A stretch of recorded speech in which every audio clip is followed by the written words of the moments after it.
How's it going, guys? Welcome back to TheBlueShifting and welcome back to SeaBed. Now, last time we were here, we kind of concluded the flashback that was the fantastic trip abroad for Sachiko and Takako. I think it's Takako. I think I got that right. And we start off this time, I guess, with Sachiko. Sounds like she's older, probably back in Japan.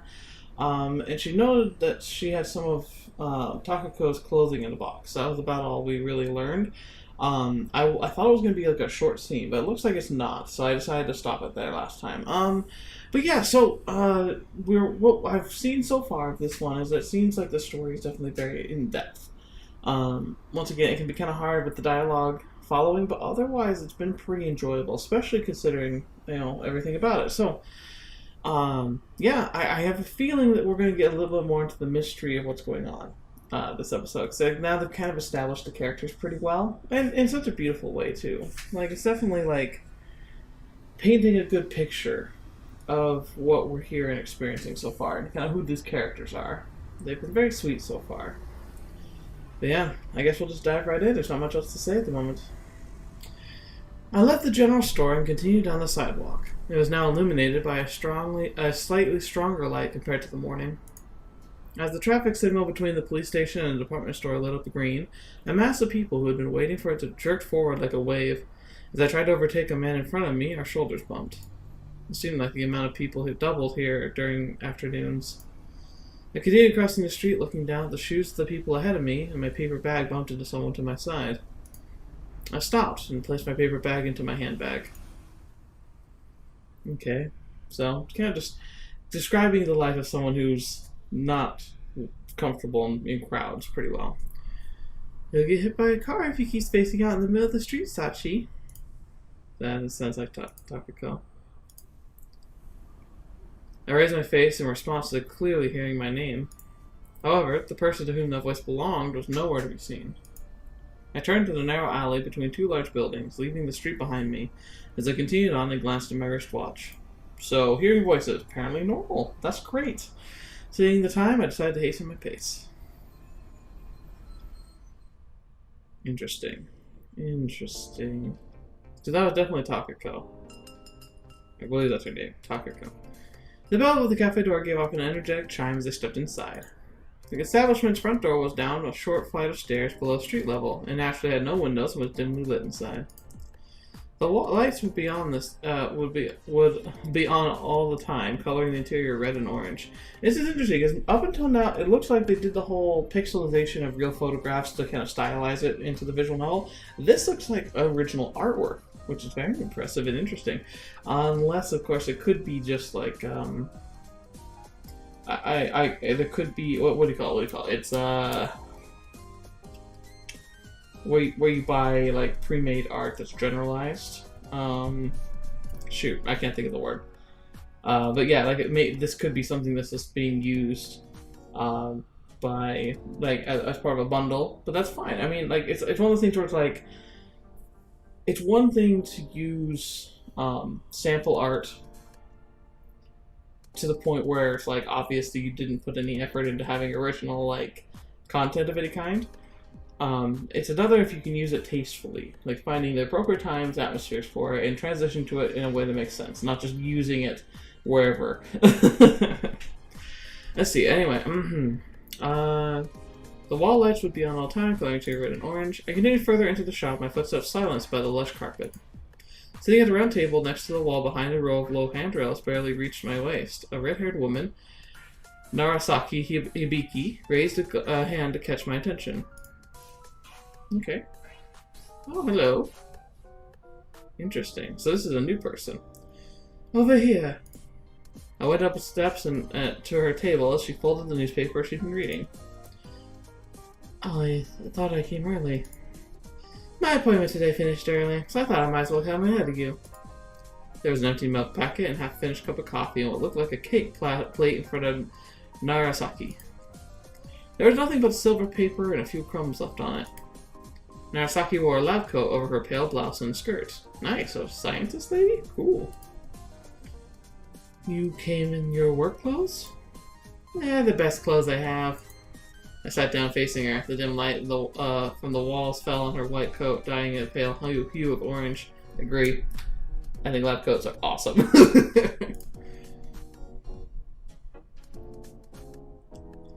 So you really did become a doctor? You didn't believe me? Narasaki stretched her back. It suits you. I'm glad to hear that. Narasaki curled her lip tightly, letting out one of her characteristic sighs. Wow, I even sighed like... I hope I didn't ruin your schedule by contacting you out of nowhere. Oh no, that was Sachiko. Don't worry about it. It's been a while since we last seen each other, so I was curious about you myself. When was it? Back in elementary school? You don't remember? I narrowed my eyes, scanning through my memories, but Narasaki gave me a dismissive wave with the hand. It's okay, it's not like it was anything important. If you say so. The waiter placed a cup of steaming coffee in front of me. He then placed a cup full of sugar cubes and a small milk bottle next to it before wordlessly returning to the counter. I stirred my coffee with a spoon, creating a miniature whirlpool in the middle as I poured some milk into it. Ooh, that looks really cool. That's one of those like if you watch like those oddly satisfying videos, like that's all very much like one of the ones that's really cool to watch. It's like when you pour the cream in and you watch it kind of like froth up in a cloud. My small white whirlpool kept on spinning. As I sat there, satisfied with my whirlpool, I heard Narasaki chuckle. What?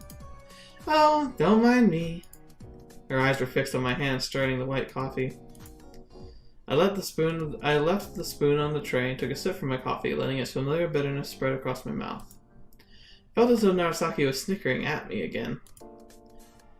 They have good cakes here. Do you want me to guess what you have ordered? Try your luck. A rare green tea flavored cheesecake. How did you know? You can tell from the wrapping paper. Aw, that's cheating. Oh. Narasaki picked up her own cup. Did you like it? Yeah. Particularly the cream. I wonder if they used the condensed milk with it or something. It tasted a bit like the mochi ice cream they sell back home. Now that you mention it, that sure brings back memories. Okay, so they aren't in Japan anymore. Or at least, not in like the same part of Japan. You think they make their cakes here? No, they bring them over from the cake shop next door. It's part of the same brand. If you like it, you can buy something there on your way home. I'd personally recommend the sunflower. Well, what kind of cake is that? It's a fruit cake with a chocolate base. Lots of cream in it, too. I see. We're just sitting here casually talking about cake and coffee. Cool. Maybe I'll check it out. I recommend it. As the background music that filled the shop slowly faded out, a melody of some classical piece soon took its place. Narasaki looked around the shop. Something wrong? I just thought it was pretty convenient for a cafe and a confectionery to pair up like this. Does such a thing as inconvenient pairing even exist? There's a place near where I live that runs both a cafe and a barber shop. I guess you can enjoy a drink while you get your hair done, but that means there's little point in going there if you all you want is a cup of coffee. Perhaps they have something that makes it compelling. You can never tell unless you go check it out for yourself. I guess it needs further investigation. Glancing at my wristwatch, I noticed how almost half an hour has already passed. Really? Really? I doubt that. We've only been chatting for half an hour, so don't worry. Seems so, yeah. Actually, I think we've that's a reverse again. Like it's like so hard to tell who's talking. You keep checking the time. Are you in a hurry or something? Does it look that way? I thought it was normal. I should have contacted you earlier, but you always end up having some sort of work pile up at the worst times. You're busy? I've had my hands full lately, yes. With work? Yes. I heard you were in the design business. That's right, I'm running my own company. Whoa, nice. Who told you? Good question. I don't quite remember anymore. I see. Is your office nearby? Yes. And you can make a living off of it? I get by. I'm getting less offers compared to before the economy crashed. But there's still enough of a demand. Well, it's just me and 3 employees, so it brings in enough money to sustain 4 people at least. So, you're saying that you're getting less offers, but you're actually getting busier? Pretty much. Things got more hectic after Takako disappeared. Oh, vanish. She just vanished? Oh, that sucks. It wasn't easy finding someone to fill her spot. Disappeared? Yes. Do you remember her? I remember the 3 of us playing together when we were kids, yeah. Yeah, that's her. We even started a company together. Then she goes and vanishes without a trace during a critical time like this. It's just how uncontrollable can she be? She drives me insane sometimes. Huh. Narasaki let out a small chuckle. I see you've got your plate full. You can say that again. You're not feeling exhausted lately, are you? Have I been acting strange or something? Nah, not really. We've always had trouble saying no to people. I mean, we made you act as class president and run the club as well. I was worried you might be putting too much burden on yourself again. You didn't make me do anything. I did all that voluntarily. Well, in any case, overworking yourself is a surefire way to build up stress. I suppose you're right. But I'm not stressed out. My job is pretty much my hobby anyway. Glad to hear it. So Takako just up and vanished, huh? Like, okay, she is kind of a, like, go where the wind takes you kind of person. But that seems a bit strange. Especially when they obviously were such a strong bond between Sachiko and Takako. I don't know. Seems fishy to me.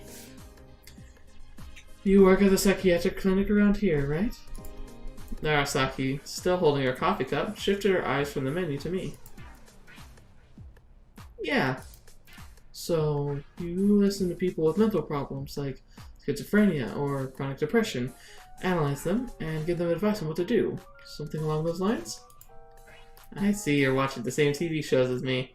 We have a case or two like that one in the Blue Moon, sure, but most of our patients are senile old folks who come to talk about their grandkids or housewives complaining about their daily chores and husbands.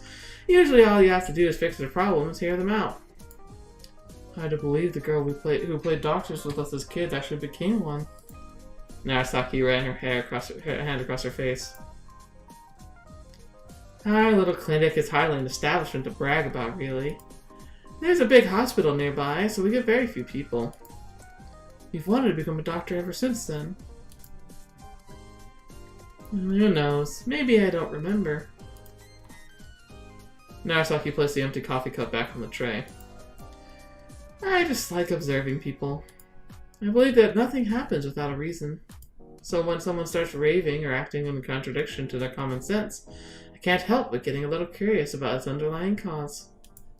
It's probably the main reason why I became a psychiatrist. I see.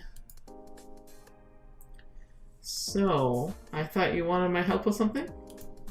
Once we're done engaging in small talk about our jobs, Narasaki swiftly shifted to the main subject at hand. Did you have any patients suffering from hallucinations? A few. Are you seeing any? Right to the core of the issue, I'm guessing. I think it's probably because of exhaustion, but... Narasaki slowly leaned her head forward, seeming deep in thought. Her forehead almost touched the cup of the tray. On the tray. Do you remember the fits I had as a child? You had fits? Did I never tell you? Well, my ears would sometimes begin ringing, and nothing I did would make it go away. Narasaki paused for a few moments after giving me a brief look and parted her lips to speak.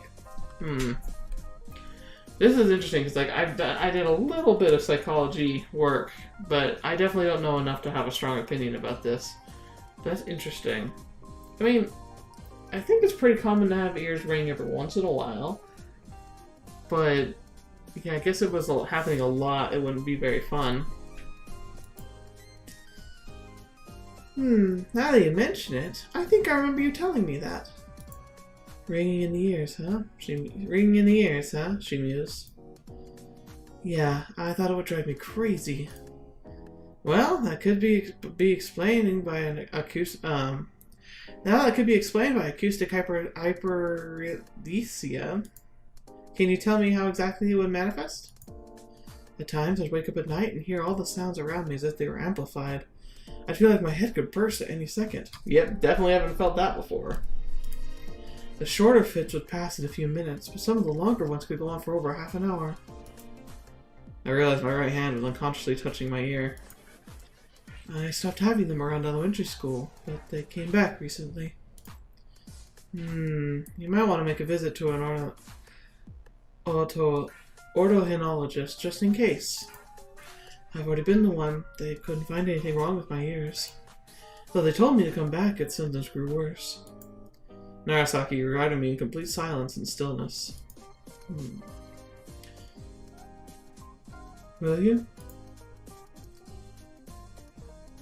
Neither the ringing nor its frequency changed at all, but I also started hearing Takako's voice in its place. Narasaki slightly furrowed her brows. You sure it's not just your imagination?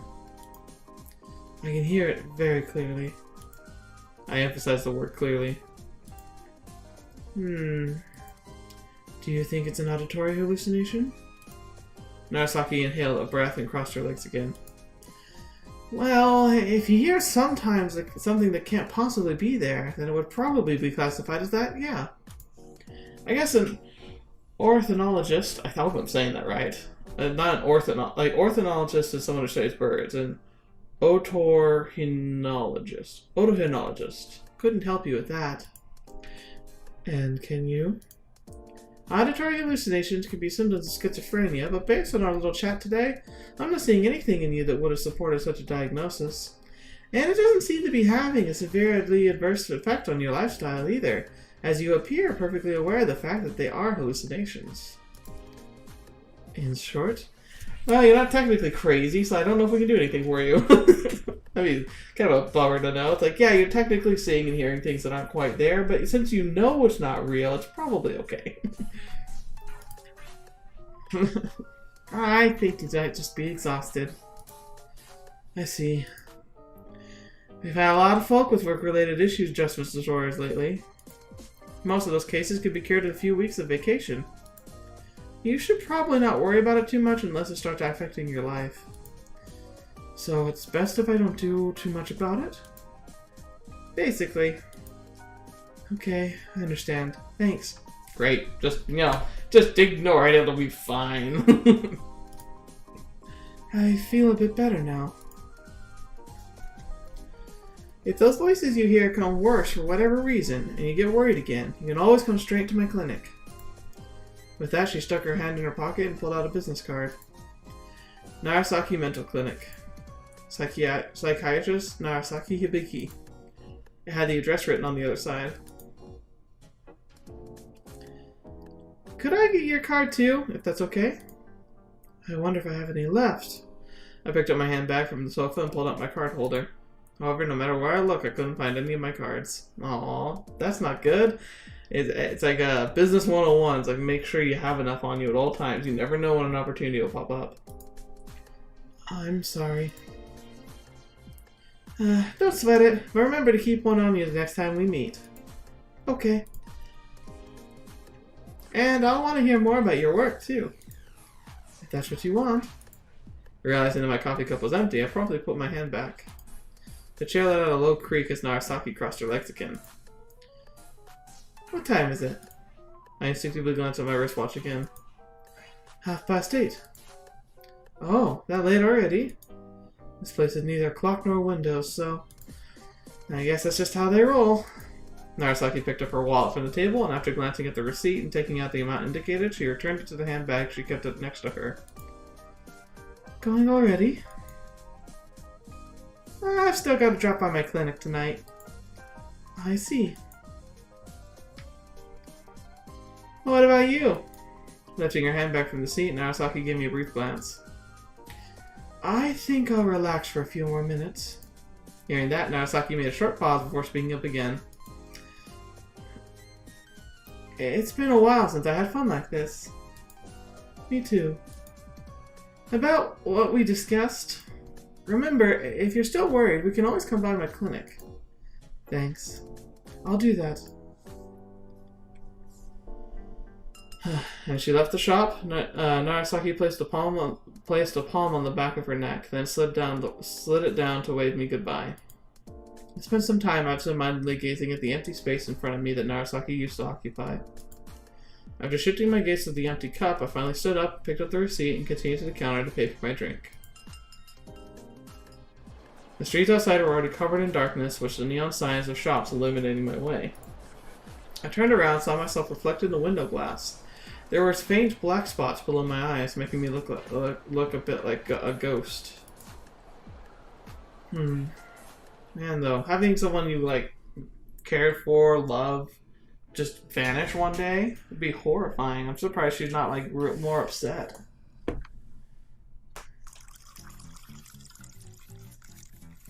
Alright, let's see what happens now. I grabbed a pack of iced coffee from the fridge and filled my flower-patterned cup, then returned to the office with cup in hand. The office itself was a small, cream-colored room with 5 office desks crammed into it. 4 of the desks faced each other, while the last one was slightly further away, positioned by the window. I headed toward that particular desk, sat down, and proceeded to turn on my computer. Sipping coffee with one hand while typing my password with the other, I listened to Takako nibble on her 10th or so candy. Okay, so in this must be a little in the past where Takako is in the business. She's gonna get to stuff in her mouth. Takako, her eyes fixed on a document, reached out towards a transparent glass jar resting next to her monitor. It was filled with colorful candies. I'm gonna pretend they're M&Ms because those are the best candies for snacking at work. She nimbly undid its cap and avoiding the lemon-colored ones. Oh, nope. Picked up candy with an apple design on its wrapper. After unwrapping the thing, she quickly chucked it into her mouth. Nope. Just another one? And started nibbling on it. Soon enough, she casually thrust her hand into the jar again and pulled out a lemon-colored one. Her hand stopped as she noticed the color of its wrapping.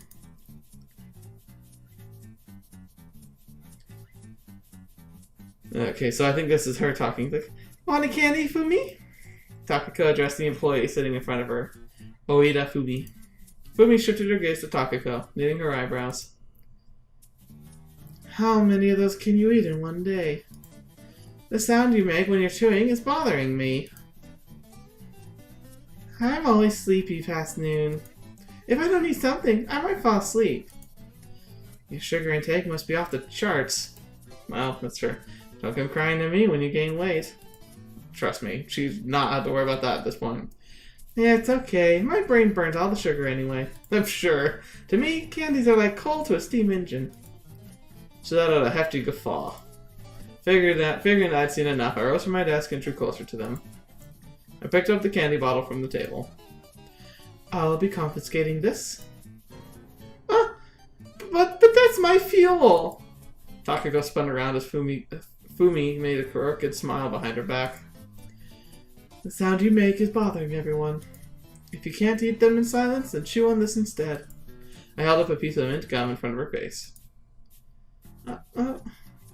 Takako opened her mouth, biting the gum straight out of my hand. Oh, jeez. Gum doesn't make me feel like I've eaten anything, but I guess it's better than nothing. I placed the candy bottle on my desk and resumed accounting work. Chew, chew. Oh, I gave a completely unfazed Takako an exasperated look. Fumi did the same. Oh, Takako. Oh, Takako. Crazy. A chair let out a pleading creak. Takako, sitting backwards with her arms wrapped around the backrest, spun around to face another one of our employees. Inukai Takihiko. I think I was saying the first name right. That's a different one from what I'm used to seeing. Inukai Takihito. Inukai, tell me something interesting. During the meeting regarding confectionery packages, Inukai gave Fumi a quick glance. Inukai. Fumi, still immersed in her work, mumbled his name in a menacing tone. Inukai and Fumi were sitting on the reception room sofa next to each other. In front of them sat a representative from a confectionery company. Various drafts for packaging design ideas brainstormed by Fumi were lined up on the coffee table between them. I think I'll use the combo case for our label. This product would be better. Fumi pointed at the letters on the design that we're looking at. The guest cocked his head. And so we have design the design candies interspersed between a wave of letters. Fumi continued on her own, ignoring the two men with almost visible question marks above their heads. As Fumi finally paused and gave the silent guest a questioning look, it was as though the exclamation mark appeared above Inukai's head. Fumi, I'm sorry, but could it be that you meant camel case? It seemed like she'd been using it wrong all her life. Not like either name makes sense in context. Fumi raised her hands in exasperation. Well, caramel at least sounds tastier.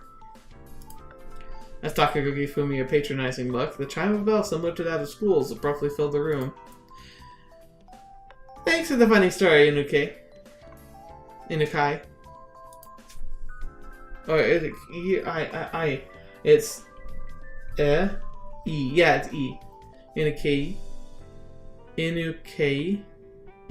Yeah, gosh darn it.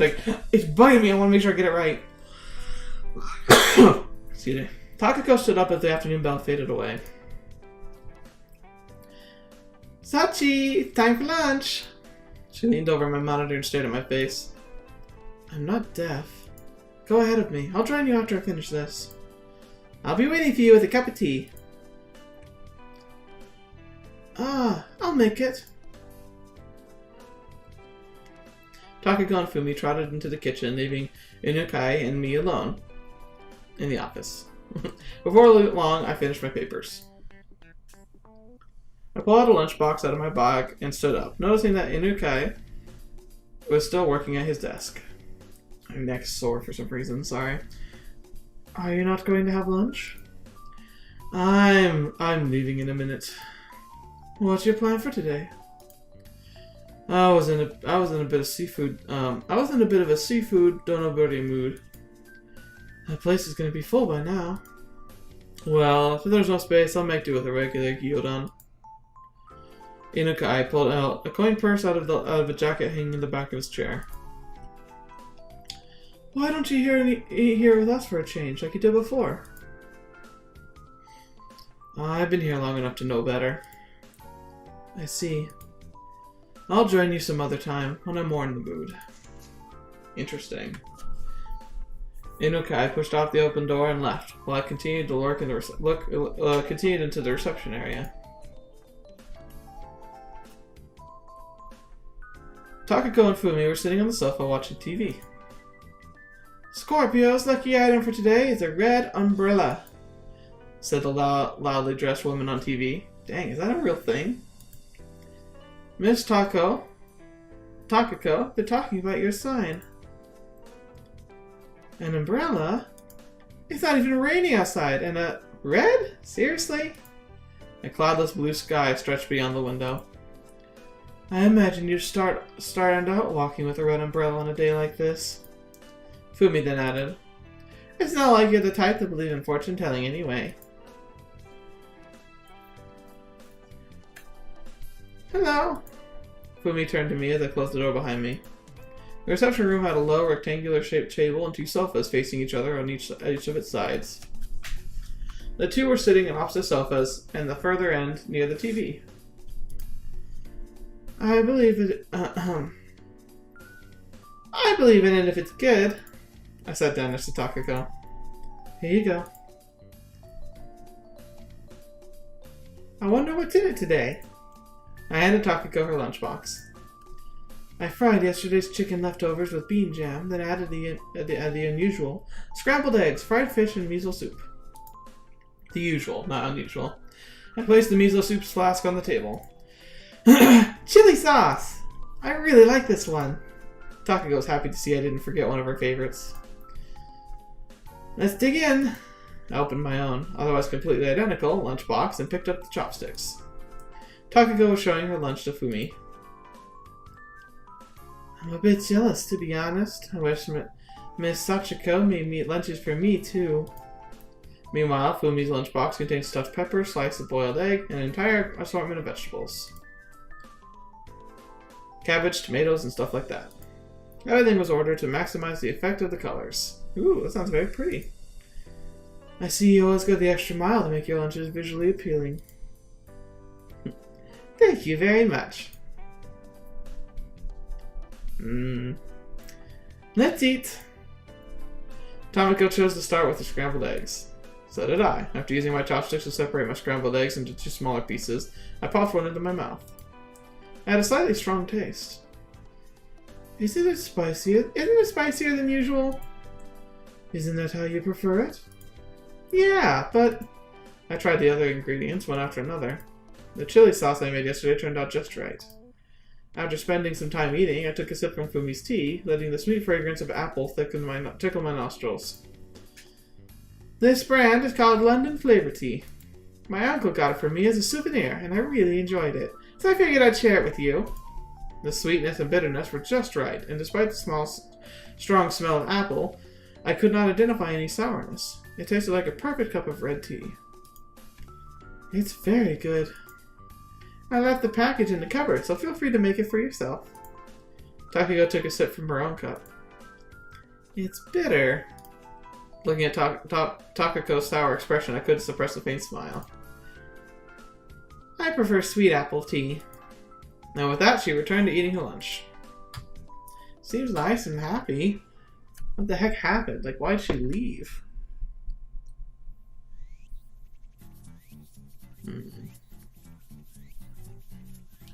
All the windows in the office were open wide, the curtains around them quivering as the odd light breeze would find its way into the room. I could hear the uneven buzzing of cicadas, like server machines of sorts from outside. It's hot! As I was inspecting Inukai's design at my desk, Takako paused her work to face Fumi at the desk opposing hers. Fumi gave her a sharp glance but said nothing. Inukai continued his work in silence. I didn't know these things kept buzzing in October. Takako picked a paper fan off of her desk and started fanning herself. Maybe it's global warming. El Nino, or however they call it. Fumi finally joined the conversation. Is that for real? For real? Don't you watch TV? The news are full of all these climate phenomena lately. I recall seeing something about that last year. But if it's abnormal every year, doesn't that make the abnormality normal instead? Summers do feel longer lately. Takako started fanning herself more strongly, letting out a contemplative groan. I wonder how long it'll continue this year. They said the heat wave might continue into the end of November. Then why isn't autumn gonna come? Do your job, people! I'd appreciate it if you did yours too. That's what Sachiko said. That's Sachiko. Hey, can I turn the air conditioner? Turn on the air conditioner. I glanced at the window Takako just opened. The curtains were swaying ever so faintly as a light breeze entered the room. The wind's blowing inside. You can handle a bit of hot air, can't you? I pointed at the wall next to the entrance. The place where the air conditioner's control panel was. On top of it was a sticker with the words, "Save power, save money," written on it. And wasn't it you who put the sticker on there to begin with? Was it?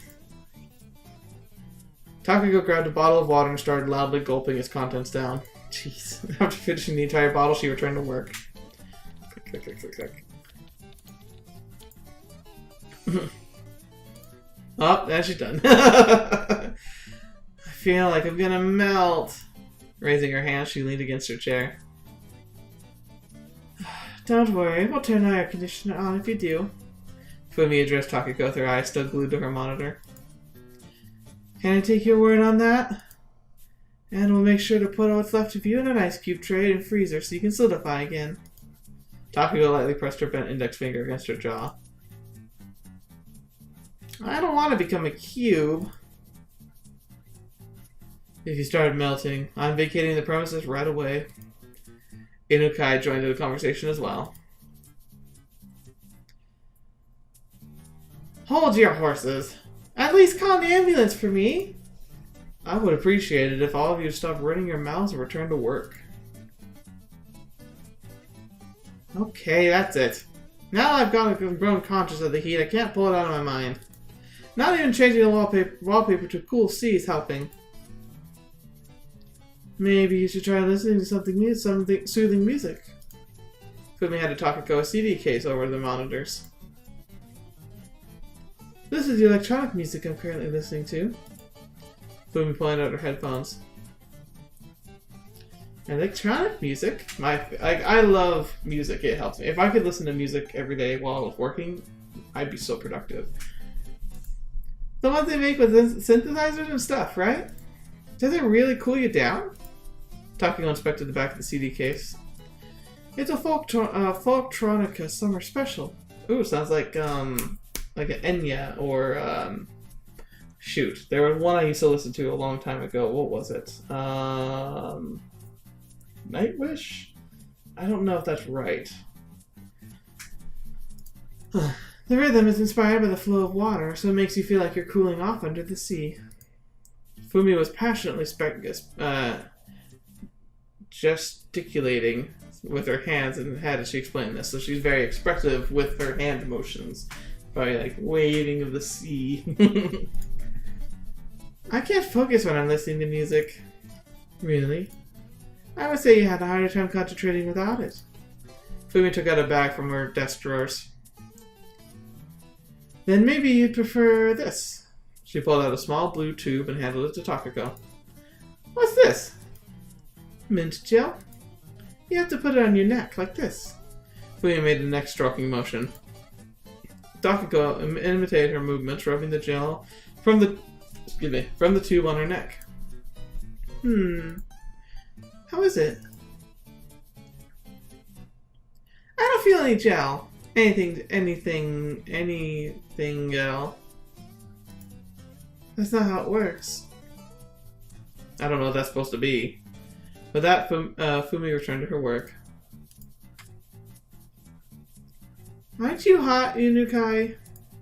Takako turned to Inukai next. Inukai's fingers, previously dancing across the keyboard at a brisk pace, now had halted. Hot? I didn't notice until you mentioned it. I don't feel it much if I concentrate on the job at hand. Inukai readjusted his glasses. That's the problem, I can't concentrate. Takako leaned heavily against the back of her chair. How about you take a break and cool down? That might be a good idea. Pressing her hand against the back of her chair, Takako was about to stand up. Wait. They're having a sale at the grocery store today, right? Yeah. Wonder if I should make curry tonight when we get home early, if we get home early. Takako fell back on her seat. Let's do our best to finish on time today. Oh, there she got fired up because she wants food. And began frantically typing at her keyboard. Well, that was simple. Takako tamer. Takako tamer. Inukai and Fumi had something to say. Look, I'm not a beastmaster. She's just simple as an animal.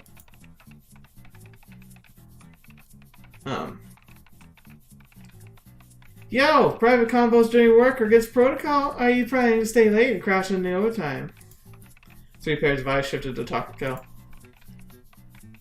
It's like, really? Are you serious? Dang. It's so interesting. So, like, we're just getting such an interesting dynamic painted here. Why would she just up and leave randomly? Like, I really, it's like, that's the big #1 question that's going on in my head right now. Suppose that's it for today? Well, I'll be leaving then. As the lights began to turn on in the corridor, Inukai left the office with his bag and jacket in hand. Fumi had personal errands to run, so she left at the usual time. Takako opened the door to the office shortly after Inukai had left. Where is Inukai? He just left. Did you need him for something? Nope.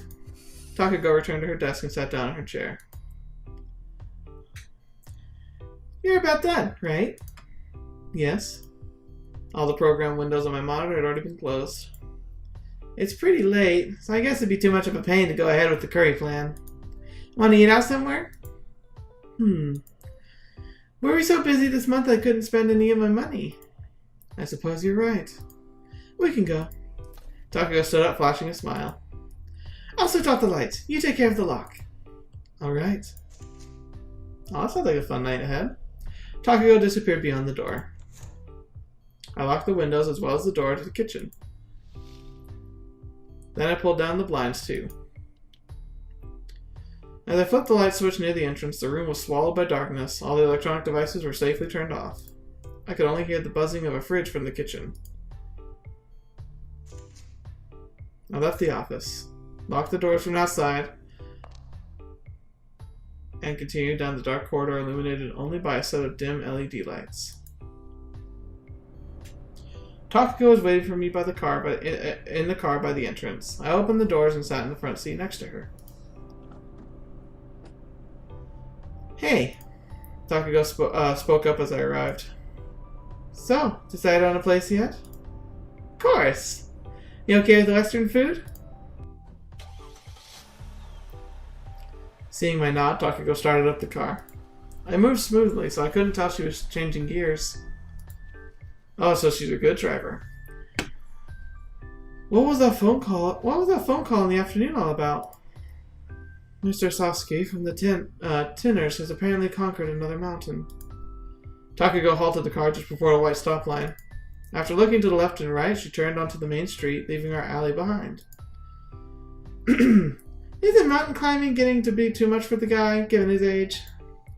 I'd say so, which is why I asked the university's mountain climbing club to accompany him. You did? Yes. I had an errand to run back on campus, so I figured why not. As the traffic light turned green, the line of cars began edging forward again. How did you even come up with an idea like that? Remember when we talked about the Alps the other day? How you can go there and hire a local instructor to help carry your bags and build tents for like 500 yen? Ah, that does ring a bell. Takako, with her hand still glued to the wheel, leaned slightly forward to confirm the neighboring traffic lane. I think I mixed up their text there again. Gosh darn it, I wish it were clear who was talking. There weren't many cars on the road. I keep complaining about that, I'm sorry. I know it's a beating the dead horse at this point, but it's definitely becoming a problem for immersion. That's definitely, that's an issue here. There weren't many cars on the road, leaving more than enough space for us. Takako checked the side mirror, changed traffic lanes after signaling. Last time I met with him, Mr. Sasuke was going on about how much of a shame it was that Japan had no service like that. And when I talked to him over the phone, he told me how happy he was to finally have gotten a chance to climb that thing, while also making new friends in the process. That's nice to hear. The slight swaying of the car felt pleasantly sleep-inducing. Sachi? What? I mentioned this before, but I think we should increase the number of departments in our office. Even though it's only the 4 of us? That's precisely why. Right now, no one really thinks much about the difference in their duties. If we get stumped by something, someone else just comes in to help out. But now that we get more offers, everyone's forced to stay overtime. I think we should start defining clear rules for everyone. Then we'll be able to tell exactly what's holding us back and what could be improved. So what kind of roles do you have in mind? I think we should continue with what we're already doing for the most part. You as the manager, Fumi as the accountant. Meanwhile, me and Inukai should concentrate more on the business side of things. I should be in the first department of design, doing planning and development, while Inukai should be in the second department, mainly taking care of orders and dealing with clients. What about the clients you've been managing until now? If possible, I'd like him to take over.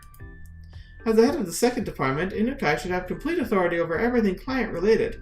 He said he wanted more freedom, so I get the feeling he'd be up for it.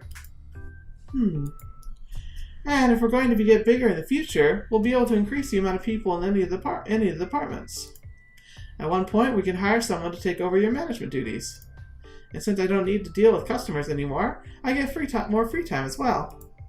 If that works out, we'll have more time for trips and our hobbies and all the fun stuff.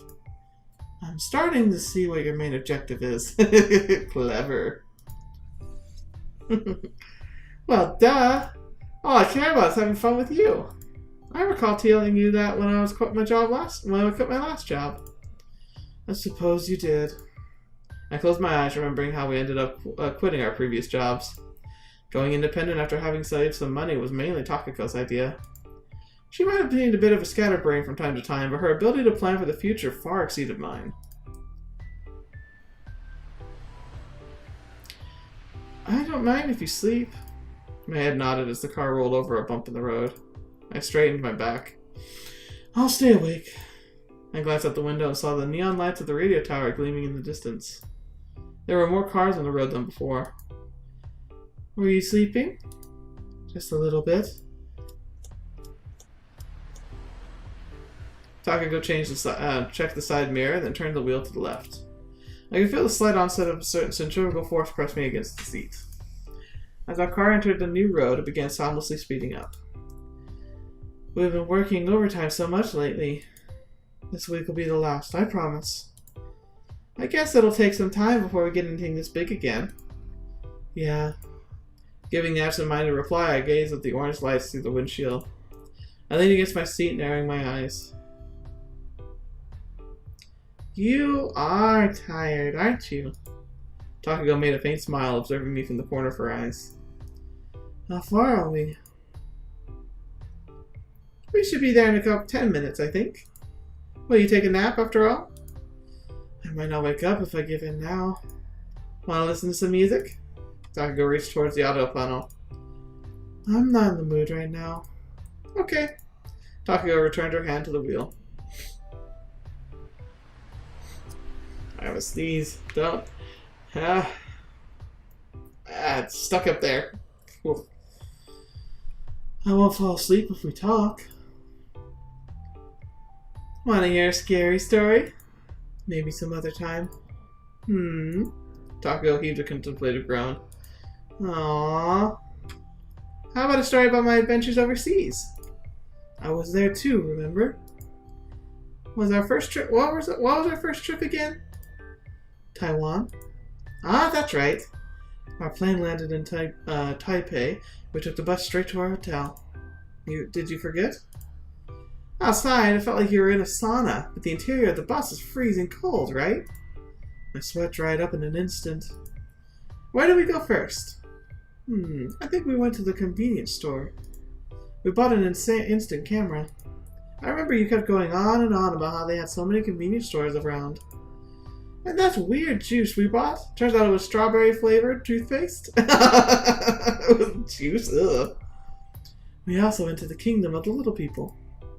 There was this jet coaster spinning at insane speed, right? Yeah, I remember that. I picked up a side street and I thought I'd get crushed when you fell on me. I told you I didn't want to get on. But it was fun! What else did we do? Feeling my eyelids growing heavier, I finally closed them. And out she goes. Hello? Did I get you embarrassed? I felt too drowsy to even open my mouth. I couldn't even make out what she was saying anymore. You fell asleep? Takako still seemed to be talking. Sure was fun. I hope we can go again sometime.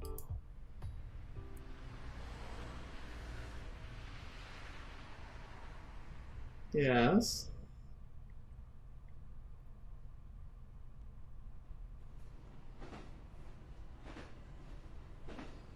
So it looks like this was definitely more of a scene change because it wouldn't make sense to go from car to bus, but we'll pick that up next time. So I guess what we're learning here is that so for some reason at some point Takako just vanishes out of the blue, leaving behind a business like the girl she loves, just randomly, and that Sachiko doesn't take it very well. She's starting to hear her voice randomly, and she's having kind of like stress like sound episodes.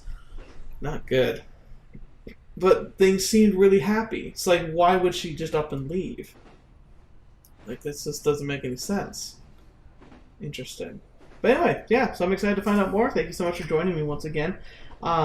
It's just nice to be able to kind of explore and see some of the things that are happening, like, in this series. It's because this one's a lot more mysterious. And, like right now we've got Steins Gate, which is mysterious, but this is mysterious in a different level where...